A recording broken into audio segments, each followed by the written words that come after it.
ஆண்டவராய் இயேசு கிறிஸ்துவின் நாமத்தினாலே இந்த விடுதலை நிகழ்ச்சிக்கு உங்களை வரவேற்கிறேன்.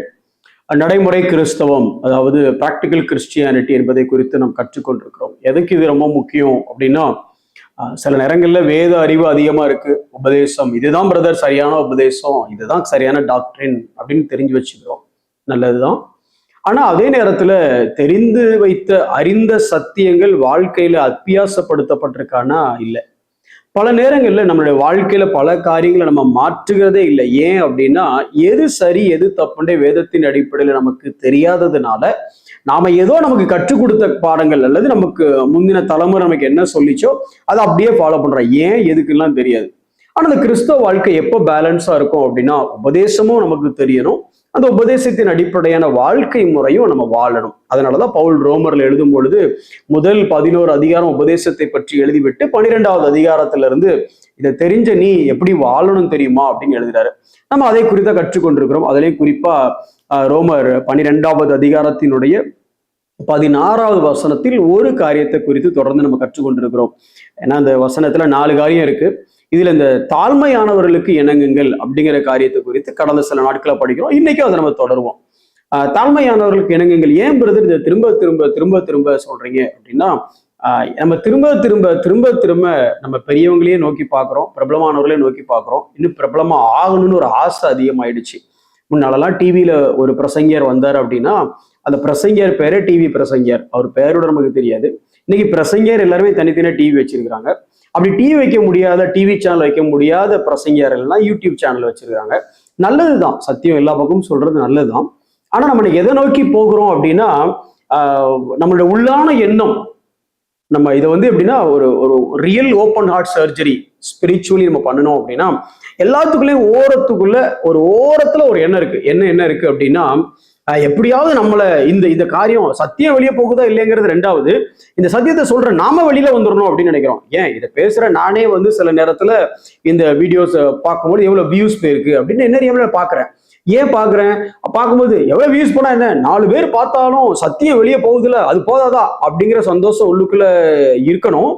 ஆனா சில நேரத்துல அந்த சந்தோஷம் இல்லைங்கிறது தெரியுது. எப்படிங்கிறீங்களா, ஏதாவது ஒரு வீடியோக்கு வியூஸ் அதிகமா போச்சுன்னா ஆட்டோமேட்டிக்கா உள்ளுக்குள்ள ஒரு ஸ்ப்ரிங் சூப்பர் அப்படின்னு தோணுது இல்ல. அப்ப எனக்கு தோணுதுன்னா, இந்த 30-40 வியூஸ் இருக்கிற எனக்கே தோணுது அப்படின்னா மில்லியன்ஸ் வியூஸ் இருக்க உங்களுக்கு தோணத்தானே செய்யும். அதனாலதான் அந்த சத்தியத்தை பேச ஆரம்பிக்கிறோம். தாழ்மையானவர்களுக்கு இணங்குங்கள். பிரபலமா ஆகணுங்கிறது இல்லை, பெரிய ஆளா ஆகணுங்கிறது இல்லை, பெரிய ஆளோடு நம்மளை அடையாளப்படுத்தணுங்கிறது இல்லை. நீங்களும் நானும் ஆல்ரெடி பெரிய ஆள் தான். ஏன் கேட்குறீங்களா? நீங்களும் நானும் எவ்வளவு பெரிய ஊழியக்காரங்க, இல்லை எவ்வளவு பெரிய விசுவாசி, எவ்வளவு பணம் படைத்தவங்க, எவ்வளவு பெரிய படிப்பு படித்தவங்கிறது முக்கியம் இல்லை. நமக்குள்ள யார் இருக்கிறாருங்கிறது முக்கியம். என்னுடைய அடையாளம் கிறிஸ்து. அந்தியோகியா சபையிலே முதலா அந்த விசுவாசிகளுக்கு என்ன பேரு, கிறிஸ்தவர்கள்ங்கிற பேர் வந்துச்சுங்கிறத நம்ம பார்க்குறோம். அப்ப கிறிஸ்தவர்கள்ங்கிறது என்ன அப்படின்னா, யூதனா இருந்தவன், கிரேக்கனா இருந்தவன், படிச்சவன், படிக்காதவன், ஸ்கிரைபு, என்ன சொல்ல போனா அடிமை, இதெல்லாம் இந்த அடையாளம் போய் அவர்கள் கிறிஸ்தவர்கள் என அழைக்கப்பட்டார்கள். அதுதான் நம்மளுடைய அடையாளம். ஆல்ரெடி கிறிஸ்தவங்களா இருக்கிறதே மிகப்பெரிய விஷயங்க, அது பிரபலமான விஷயம் தான். சரியா? சரி, இதை ஏன் பிரதர் நீங்க சொல்றது பிராக்டிகலா பாசிபிளா அப்படின்னா, சரி நம்ம பெர்ஃபெக்ட் எக்ஸாம்பிள் யாரை பார்த்து வாழணும் அப்படின்னா இயேசுவை பார்த்து தான் வாழணும். கொஞ்சம் இயேசுவையே கொஞ்சம் பார்க்கலாமே. நான் கடந்த முறை அவர் பிறந்த அந்த இடத்தையும் அந்த குடும்பத்தையும் பத்தி சொன்னேன். அது மாத்திரம் இல்ல, தொடர்ந்து நீங்க சுவிசேஷத்துல வாசிச்சு பார்த்தீங்கன்னா, இயேசு தன்னை பிரபலமானவராக அடையாளப்படுத்த விரும்பினாரா இல்ல சாதாரணமான எளிமையானவராக அடையாளப்படுத்த விரும்பினாரா? நல்லாவே தெரியும், காட் இன்கார்னேட்டட், அதுதான் ஜீசஸ் கிரைஸ்ட். அவர் ஏதோ பிறந்த மனிதன் அல்ல, தேவன் மனிதனாக பிறந்தார். காட் மேன் அப்படின்னு சொல்லலாம். 100% தெய்வத்துவம், 100% மனிதமாக அவர் இருந்தார் நம்ம பார்க்கிறோம். சரி, அப்படி கடவுள் மனிதனா பிறக்கும் பொழுது அவர் நினைச்சா இருக்கிறது எல்லாத்துல பெஸ்ட்டை தேர்ந்தெடுக்கலாம். இப்போ ஒருவேளை எலன் மாஸ்கோ இல்ல பில் கேட்ஸோ ஒரு பொருளையோ ஒரு வீட்டையோ வாங்குறாங்க, இல்ல ஒரு ஊருக்கோ போகணும்னு நினைக்கிறாங்க அப்படின்னா, அவங்க என்ன சாதாரண அம்பாசிடர் கார்ல வர நினைப்பாங்களா, இல்ல ஏதாவது ஓட்டு வீடு குடிசை வீட பார்ப்பாங்களா? இல்ல, அந்த ஏரியாவில் இருக்கக்கூடிய பெஸ்ட் என்னன்னு தேர்ந்தெடுப்பாங்க. கரெக்டா ஹோட்டல்னா கூட அந்த ஏரியாவில் இருக்கிற பெஸ்ட் ஹோட்டல் எதுன்னு பார்த்துட்டு அங்கதான் அவங்க ஸ்டே பண்ணுவாங்க. இப்ப இவர் ஏதோ ஊர்ல பெரிய பணக்காரன் இல்ல, பூமியும் நிறைவு கர்த்தருடையது. இன்னும் சொல்ல போனா அண்ட சராசரங்கள் அதிகாரத்துக்கு கீழே இருக்கு. அப்போ the highest authority, the highest prosperity, ஆனா highest power அவர் வராரு. அவர் வரும்போது எப்படி வரணும்னு நினைக்கிறீங்க? அப்ப அவருக்குன்னு சில ஒரு சார் தராதரன்னு ஒண்ணு இருக்குல்ல சார், உங்களுக்கு ஏத்த மாதிரி நீங்க சூஸ் பண்ணணும்ல. அவர் சூஸ் பண்ண விதத்தையும் அவரை எப்படி இந்த உலகம் பார்த்ததுங்கிறதையும் நான் வசனத்துல இருந்து காமிக்கிறேன் பாருங்களேன். வேகமா வசனத்தை மட்டும் வாசிக்கிறேன் பாருங்களேன். லூக்கா 9:57 வசனம். ஏறக்குறைய இது வந்து ஒரு ஃபினான்ஷியல் ஸ்டாண்டர்ட், அவருடைய ஃபினான்ஷியல் ஸ்டாண்டர்டை பத்தி நான் சொல்றேன். அவர்கிட்ட ஒருத்தர் வந்து ஒரு ஏறக்குறைய 3 பேர் வந்து நாங்க உங்க சீசராக விரும்புறோம் அப்படின்னு சொல்றாங்க. ஒவ்வொருத்தரும் ஒவ்வொரு காரியத்தை புரிய வைக்கிறார் ஆண்டவர். இதுல இந்த ஸ்கிரைப் வந்து அவர் கேட்கிறாரு, அவர்கள் வழியிலே போகையில் ஒருவன் அவரை நோக்கி, ஆண்டவரே நீர் எங்கே போனாலும் உம்மை பின்பற்றி வருவேன் என்றான். அதற்கு இயேசு, நரிகளுக்கு குழிகளும் ஆகாயத்து பறவைகளுக்கு கூடுகளும் உண்டு, மனுஷகுமாரனுக்கோ தலை சாய்க்க இடமில்லை என்றார். இந்த வசனத்தை எடுத்துட்டு டக்குன்னு ஐயோ பாவம் இயேசுக்கு தூங்குறது கூட இடம் இல்லைங்க, பிளாட்ஃபார்ம்ல தான் அவரே படுத்திருந்தார்னு சொல்லி பில்டப் பண்ணிடாதீங்க. அது உண்மை கிடையாது, அதை நானும் சொல்ல வரல. ஏன்னா இதுக்கு முன்னே யோவானுடைய சீஷர்கள் 2 பேர் வந்துட்டு, ரபி நீர் எங்கே தங்கி இருக்கிறீர் அப்படின்னா உடனே ஐயோப்பா எனக்கே படுக்க இடம் இல்லை, நீங்க வேற எங்க தங்கியிருக்கீன்னு கேட்கிற, நானே பிளாட்ஃபார்ம்ல தான் இருக்கேன் அப்படின்னு சொல்லல. வா வந்து பாருங்கிறாரு, வந்து பார்த்துட்டு கிளம்புன்னு சொல்ல. நைட் அவங்க ஸ்டே பண்ணிட்டு வந்தான், அது உங்களுக்கு தெரியும். அப்ப கண்டிப்பா அவர் இருக்கிற வீட்டுல இன்னும் 2 பேர் ஸ்டே பண்றதுக்கும் அவங்களுக்கு சாப்பாடு கொடுக்கறதுக்கும் வசதி வாய்ப்பெல்லாம் இருந்திருக்கு, பெட்ஷீட் தலைவலாம் இருந்திருக்கும்னு நினைக்கிறேன். அப்போ இந்த வசனத்தை எடுத்து அதுக்கு நம்ம கனெக்ட் பண்ணக்கூடாது. ஆனால் கொஞ்சம் இப்படி யோசிச்சு பாருங்களேன், உலகத்தையே படைத்தவர், பூமியும் அது நிறையும் சகலமும் அவருடையது.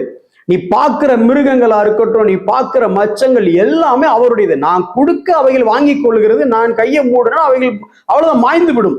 அப்படிப்பட்ட ஸ்டேட்டஸில் இருக்கக்கூடிய அந்த இயேசு கிறிஸ்து என்ன செய்யணும், எல்லாம் அவர் மூலமாக அவருக்காக உண்டாக்கப்பட்டிருக்கிறது.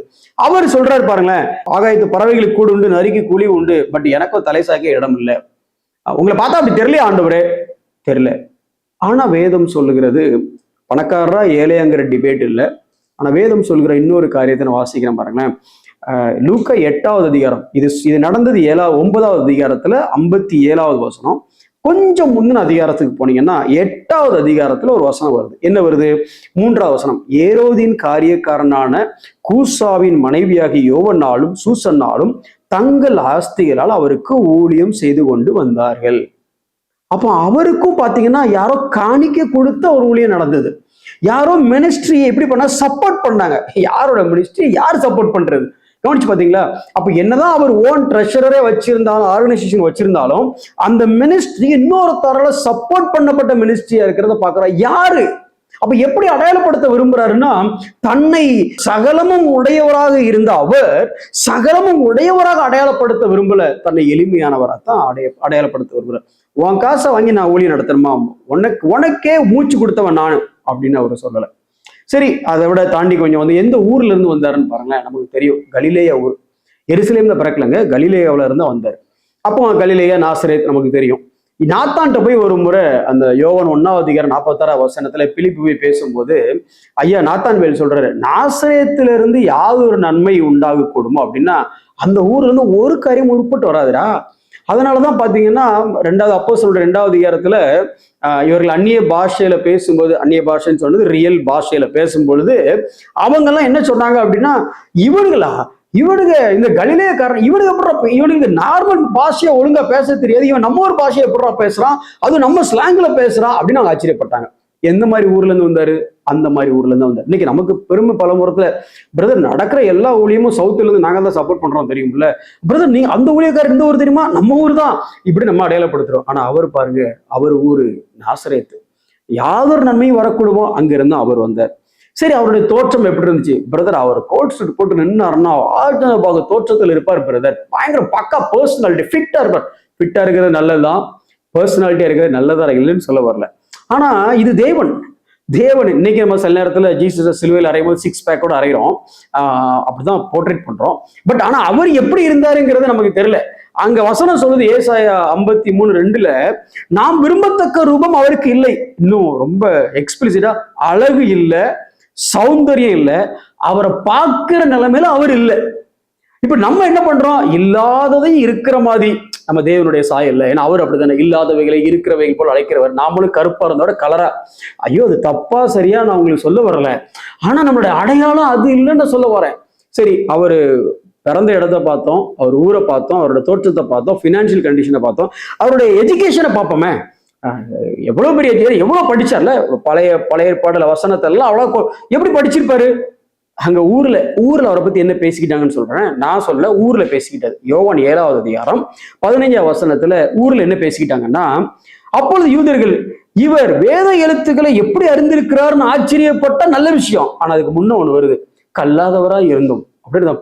இவன் பள்ளிக்கூடத்துக்கே போனதுல பைபிள் எப்படி படிக்கிறான், புரியுதா? இதுதான் அவருடைய எஜுகேஷனல் குவாலிபிகேஷன். இப்படிதான் அவர் ஊர்ல அவரை பேசினாங்க. சரி, அதே விடுங்க.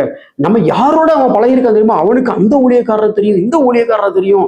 ஐயோ, ஒரு பக்கம் மோசே வந்து இறங்கினாராமா, ஒரு பக்கம் எலியா வந்து இறங்கினாராமா, நடுநடுன்னு பேசினார் இல்ல அப்படின்னு ஊர்ல யாரும் பேசல. மத்தேயு 17 நடந்துச்சு, ஆனா யாரும் பேசல. ஆனா என்ன பேசிக்கிட்டாங்க தெரியுமா? வாசிக்கிறேன் பாருங்களேன். லூக்கா 7வது அதிகாரம் 34வது வசனத்துல அவரை பத்தி பேசினது. மனுஷகுமாரன் போஜனம் பண்ணுகிறவராய் வந்தார், அதற்கு அவங்க போஜன பிரியன், மதுபான பிரியன், ஆயக்காரன், பாவிகள் கூட எல்லாம் போயிருக்கிறான், யாரு கூட பழகிறான் பாரு அப்படின்னு சொல்லி இதை பத்தி தான் அவருடைய கம்பேனியன்ஷிப் பத்தி பேசினாங்க.